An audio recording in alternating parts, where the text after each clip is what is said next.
What is up, team? Welcome back to the Red Storm Rap Reaction Podcast. I'm Pat Kane. That's Cole Atshaw. And for the first time this season, we're joined by brother Sean. Oh, and he's running to close the door before the dog breaks in here. Perfect timing. Everybody's getting ready for the new season.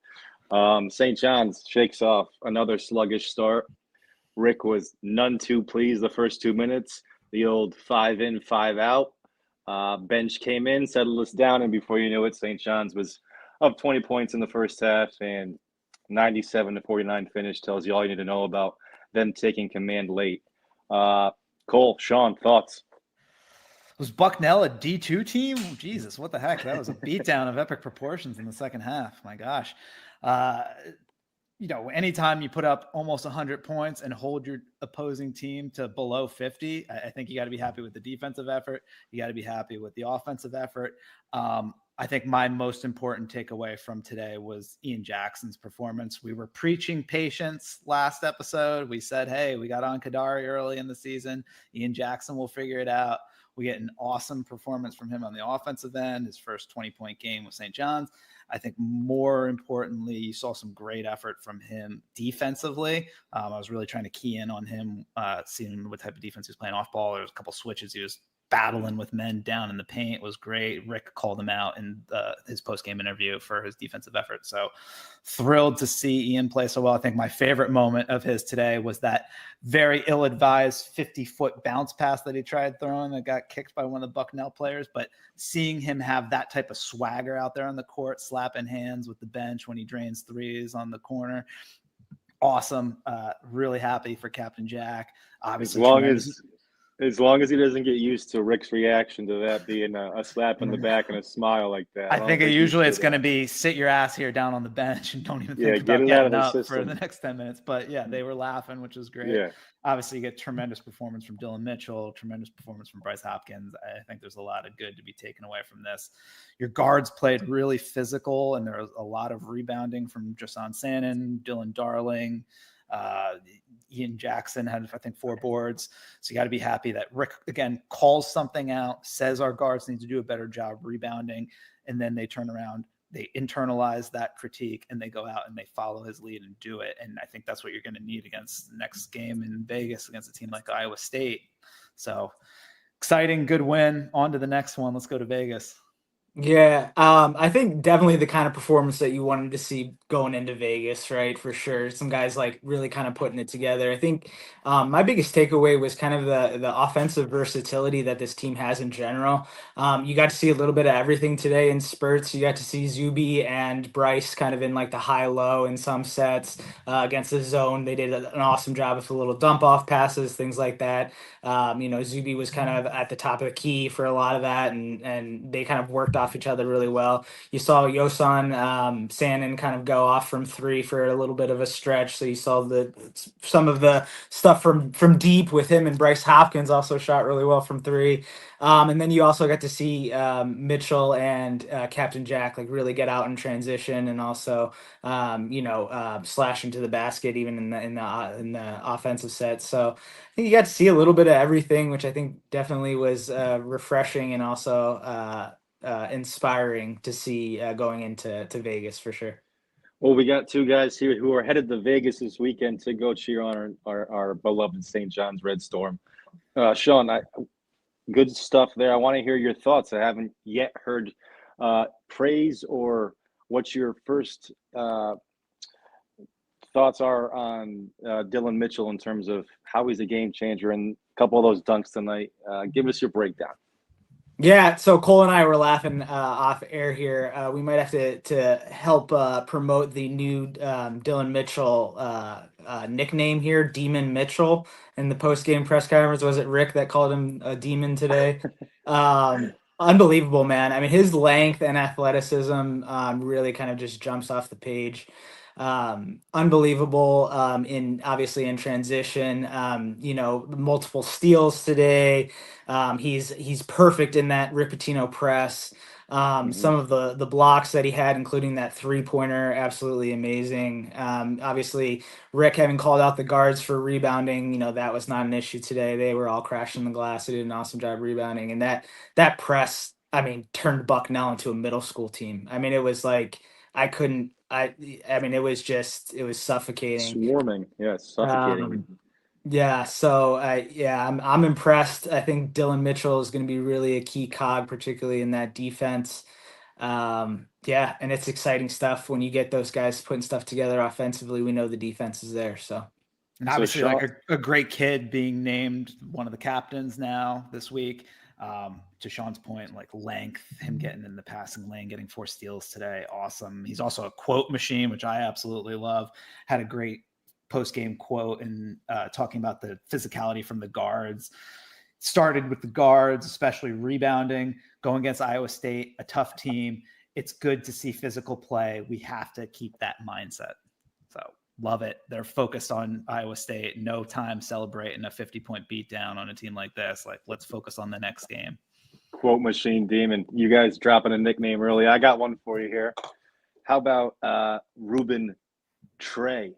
For this guy dropping bombs again. As soon as he made that, I thought right away, Pat loves Ruben and that 3-point stroke of his. That clanky 3-point.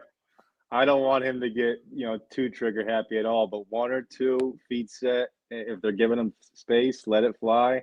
Crowd loves Ruben. Team loves Ruben. Ruben just brings it all. 14 points tonight in 17 minutes. I thought he played great. He was the beneficiary of just 2 inbounds passes to the wrong team and pretty much the same exact play. About the best looks at the basket he's had all year. But that's a product of the team and Ruben, relentless defensive approach for close to 40 minutes tonight. I like Cornrow Ruben. Cornrow Ruben. That might be my favorite nickname. Praise Posse. Yeah, love me some Ruben Prey. There's got to be a Ruben sandwich joke in there somewhere. It has to be. Oh, there's no chance. Ruby Tuesdays, they'll go for days. But big fan of Ruben. On the flip side of that, I will say Zuby. That first 10 minutes of the game was maybe the worst stretch I've seen Zuby play in a long time. And we see Zuby, he's rock steady, no worries. But that was a tough little stretch. I think it had a lot to do with our early struggles. He was bumbling the ball going towards the rim. Got beat back on defense 1 or 2 times, not to Rick's liking. Eventually, other guys picked up. We haven't even mentioned Bryce Hopkins, 20 points in 17 minutes was just lights out, inside, out, got his 3-ball going. Physical. On the inside, a little bit too quick on the perimeter for those guys on Bucknell, and was just a bad matchup. But if he can continue to be a threat from deep, that scoring ability is going to be something that's so useful to every other piece of this roster. And how about taking care of the ball? 3 assists, 0 turnovers for Bryce Hopkins, 3 assists, 0 turnovers for Ian Jackson. Dylan Darling with another great game, getting the start, running the point, 5 assists, 0 turnovers. I love these distributors taking care of the rock and not turning it over. 5 assists, no turnovers for Darling. I'm just looking at the box score while we're doing this. If it looks like I'm looking away from these 2 guys over here, we see Sellers, 3 turnovers to only 1 assist. That's the only one out of the rotation guards who had a negative assisted turnover ratio tonight. A little bit quiet night for Sellers. Cole, Sean, you guys were asking. I can't remember the last time he got in the game in the second half. I think it was more a product of Rick just losing track of a guard every one of these games, and he might believe in Sellers a little bit more now than he does in some of those other guys he wants to see in a spot like this. But hopefully he was fine. He only played 11 minutes tonight. Yeah, that was my concern. As long as there was no injury or anything like that, it didn't look like it. He was on the bench smiling. So I think it was probably more of an assist issue or a turnover issue earlier in the game. And then, like you said, just losing track of somebody, of one too many guards. Good problem to have. Yeah. And I love Sellers. I love his game. But when he's not hitting shots, like he's one of those guys that kind of can disappear a little bit. I mean, probably a combination of the turnovers, and he missed the first couple of threes, and then unfortunately we didn't see much of him in the second half. And Sean, you mentioned, I like how you said disappearing, Sean. Like, we obviously haven't had you on the podcast yet. Talk about Ian Jackson today. I mean, he's gotten criticism from people so far on Twitter this season about disappearing. He's supposed to be the big money player coming in. He's been very quiet on the court. I think he did the polar opposite of disappearing today. He was everywhere. He was, handling the ball, creating for others with 3 assists. There was a really nice sequence in the second half where there's some 2-man game at the top of the key against the zone with him and Bryce Hopkins leading to an open Bryce Hopkins 3. I thought Ian Jackson had his fingerprints all over this game, and it's just exciting to see him having a good time out there on the court. I think this is what we brought him in here for. And Rick Pitino was saying post game, like he's seeing him get better and better and better in practice, and it's just a matter of time before he starts putting this together. Yeah, I mean the best word I would have for Ian Jackson is just dynamic. He's got that kind of like star potential kind of game, creating his own shot, creating for others, getting to the rack. Obviously the explosive plays, transition, the dunks. He's got like the wow moments, a lot like Dylan Mitchell has as well. But you also saw him go getting going from distance a little bit, which I mean if he gets that going, then look out. I mean he's going to be prime time. I'm happy kind of the way Rick's really kind of brought him along. You've seen kind of the quotes and stuff like that about how improved he's been and everything. And obviously he trusts Ian because, I mean, Ian's got about as green of a light as green gets. Yeah, and I think he might be a little streaky up and down, but I think once he gets going, particularly with that jump shot, he's going to be electric. I think that was the most impressive thing of his game today was obviously he shot 2 for 7 from 3. I think he shot in the high 30s last year at North Carolina from 3. So you expect him to maybe shoot a little bit better than 2 for 7 from 3. But his first step, his ability to get the ball to the rim, I mean, he is explosive with the ball in his hand. His ability to blow by guys, going to the rim, his ability to finish. Pat, were you as excited? Were you as excited as I was? Yeah, I thought. Well, if he's getting going off the bench and if this approach by Rick to kind of let him come along slowly is fine with Ian and he's enjoying it and he understands that process, I think that's a good thing to see, 4 games in. I think some of the struggles might be a little bit more overblown and exaggerated just from a fan's sense and wanting to see more early. I mean, these guys in the locker room are probably pretty happy with the way the season has started so far. They're averaging 95 points. A lot of these guys are shooting really well. So internally, I'm sure Ian probably feels like he's been playing pretty well. He's been scoring the ball pretty efficiently so far. So it's the defensive stuff that Rick gets on him for, and the fans are a little bit hoping for a little bit extra gear, I think. But like you said, the fact that he's happy, he's smiling, shows to me that he's happy to be working through this whole process and getting better each day. And to have guys like him and Sannon and Sellers to step up, and one guy might not be having it tonight. It wasn't Sellers' night, but those other guys were there. It shows the type of flexibility Rick has. I mean, if you can throw 5 guys off the bench 5 minutes into the game and beat a team by 40 points, you got a pretty good piece of depth to work with there. Yeah, and I think being engaged defensively was really kind of what Rick was really looking for out of those guys. And I think you saw that not only out of Ian Jackson, but Dylan Darling, San, and some of those other guards, where it's like early on in the year, I don't know if disinterested is the right word, but they just weren't up to par with what Rick wants defensively from his guards. Those guys were getting after it today, not just on the ball, but also like you saw with that press really shutting them down, and even off the ball. If you were watching. Kind of paying attention, they're really engaged defensively and they're getting after it. That was the first thing Rick Pitino mentioned in his post-game press conference when talking about Ian Jackson was his job defensively, that he did a great job defensively today. So a lot of praise from Rick for Ian Jackson tonight in the post-game press conference, huh, Cole? Mm-hmm. Okay, did you see what players joined him, or did you not see that part of the press? All I saw was Dylan Mitchell. I saw quotes from Dylan Mitchell, but I'm not sure who else was up there. We mentioned that he was appointed captain, and rightfully so. Did the C look a little off on the jersey to you guys? Luckily, they put that on before the game. I mean, I was happy to see it. I think they could work the C a little bit better, but sorry, Sean. Maybe you're right. Give me another day. I liked it. If you see it in person, try to snap a shot out there in Vegas. Oh, there you go. It's like the old hockey sweaters. I like it though. I think it looks. I like the thought. I do. Another thing we got Sean here. Dylan Darling, let's just read his line in the box score tonight. 21 minutes, only 2 points, 1 for 3 from the floor, 5 assists, no turnovers, 3 rebounds, 1 steal, 1 block. He did have a block on maybe the only player who's going to be able to stand over this season. I didn't think it was his best showing. I think he settled down nicely in the second half and did the requisite things of a point guard when your team's scoring like they were.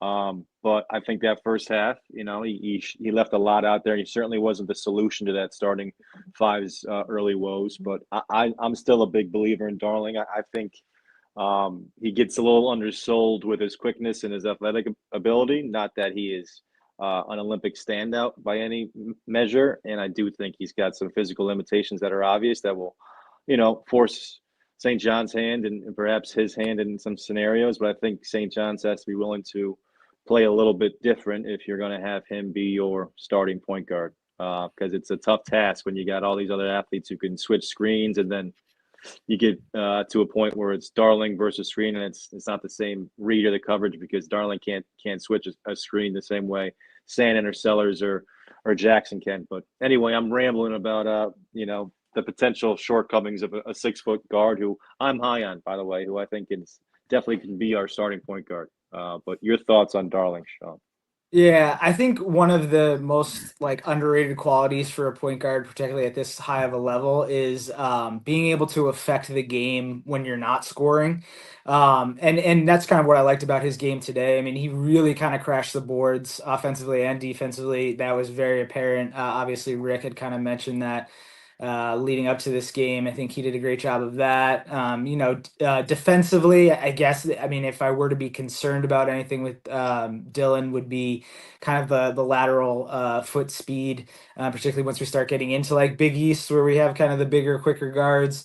But I mean, again, he's engaged defensively. I think he did a good job tonight. Rebounding was huge. The guards did a great job of that. Dylan particularly. And 5 assists, no turnovers, right? 5 assists, no turnovers. I mean, you take that ratio. Yeah, I mean, and being able to affect the game without scoring, I think he did a good job of that. I will continue to drag Dylan Darling on his 3-point shooting just because I know he's Pat's favorite player. So he's 11% on the season, one for 10, one for 11. You've got the wrong Dylan for me. I was a self-proclaimed playing on my flag Dylan Mitchell favorite player on the season. I am a Dylan Darling fan, of course, as I am all these players on. I think it's just a matter of time before he starts making these open threes. I kid when I make fun of him, but once he starts being a threat from deep, that'll only open up more of his game and his ability to finish around the rim, his ability to create for others. I know this is Bucknell, and take everything with a grain of salt, but they were a pretty physical team in that first half. They got pretty chippy with us, and eventually our guys wore them down physically, mentally, and just athletically. But there was a couple times in that second half where Darling got stuck in the post defensively against that big and was doing a hell of a job working to keep the ball out of there and fronting him. And I give him credit. He is willing so far to chip down there and put a body on a big guy for a couple seconds, even if it's only, gonna do something for 1 or 2 seconds. Him versus a 6'8", 6'9", 250 pounder is not an even match, but he's willing to put his body on the line there. Dog mentality. Yeah. Sure. Also definitely a lesser note, but his handle in traffic is really tight, which I kind of like. I mean, like you said, they were getting real physical with guys in the lane. We saw Zuby kind of have a little bit of trouble there right at the beginning, turning the ball over, but that does not seem to be an issue for Mr. Darling. Been really good taking care of the basketball so far. You said you didn't say lateral quickness. You said lateral foot speed. I'm pretty sure. Is that synonymous? Are those paraphrasing, Rick? Yeah. I've been impressed with his quickness. I have been. I think he's gotten beat, but that's because he's got. Here I am making excuses. He got a little different coverage, trying to get over the top of the screens. I think our help was a little weak, but he's not. I think for some reason people are expecting him not to be that quick. I'm not going to point to any reasons there, and I think he is pretty quick. I think he's I wouldn't be a guy that I would say he's quick enough. I'd say, damn, that guy's quick. He creates space with the dribble, with the jab step. If a shot ever starts to fall, I think he's going to create a lot of space. It's really the defensive worries that will be, for me, legitimate until, we get to see against some serious competition.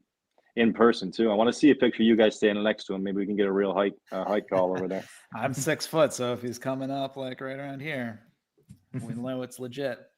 Might be one of those basketball measure jobs. I'm sure you pump up your kids' numbers by 3 inches. Funny. For each We did some measurements today. Yeah, you accusing me of bumping up numbers? No way, Cole.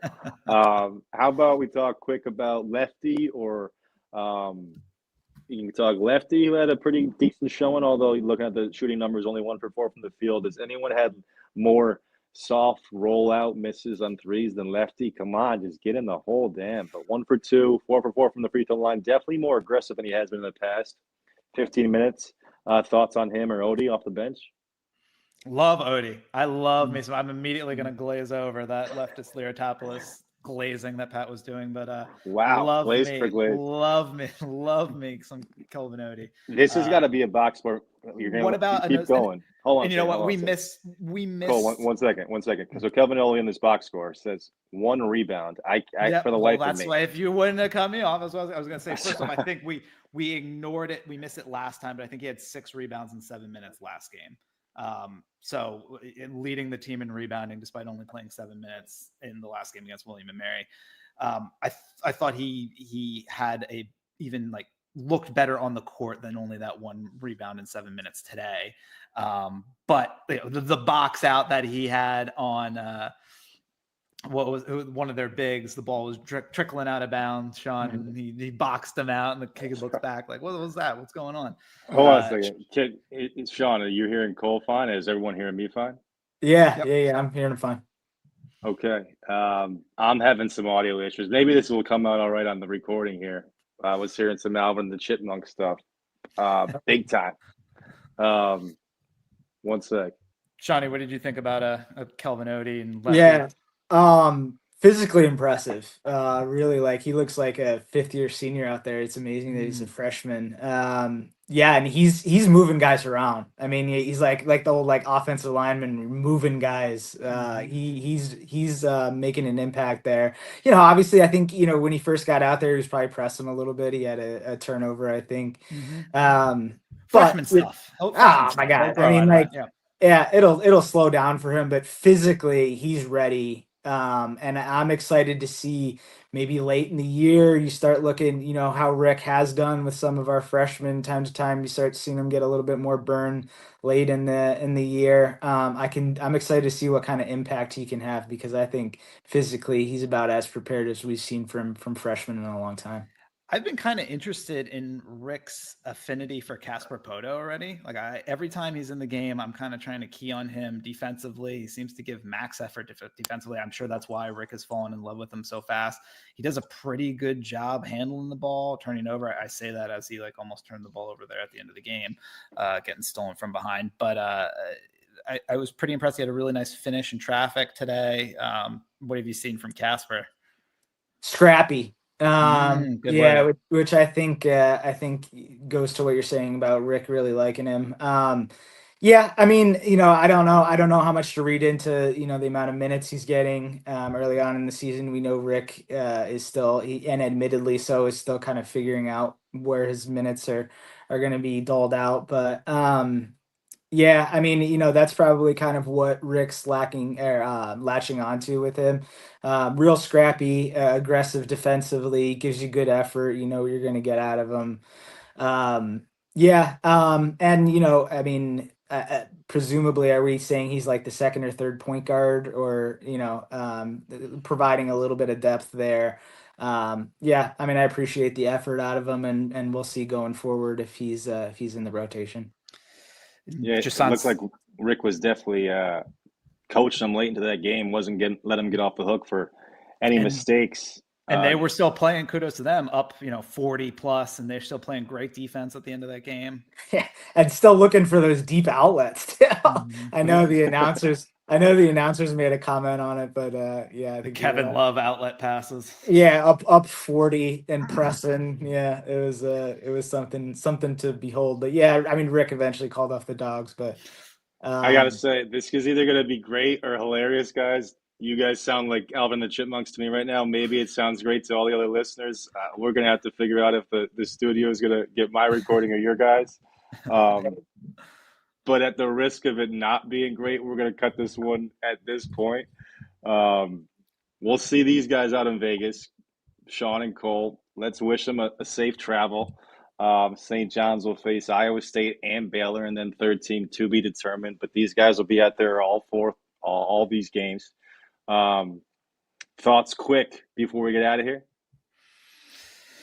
Hearts up to Vincey Wachuku. Hopefully everything's good with the procedure that he's going to be having. Sounds like he'll be away from Georgetown for a little bit, which is a crying shame considering how good he's looked early in the season for them. But hopefully everything goes smoothly for him within his procedure. We never forget a Johnny. Once a Johnny, always a Johnny. But yeah, we'll see everybody from Vegas. Look forward to three St. John's wins. Yeah, and hopefully everybody, as long as as well as rooting for St. John's, everybody's rooting for black because don't tell my wife, but yeah, there might be a couple of bills on black while Cole and I are down there. Yeah, but so yeah, but we're ready to have some fun and hopefully watch some good basketball. Always bet on black. That was Wesley Snipes, Passion 57. So good luck out there. For Malik Booth, this has been the Red Storm Rap Reaction Podcast. I'm Pat Kane. That's Cole Atshaw, brother Sean. Red Storm Rap Reaction Podcast.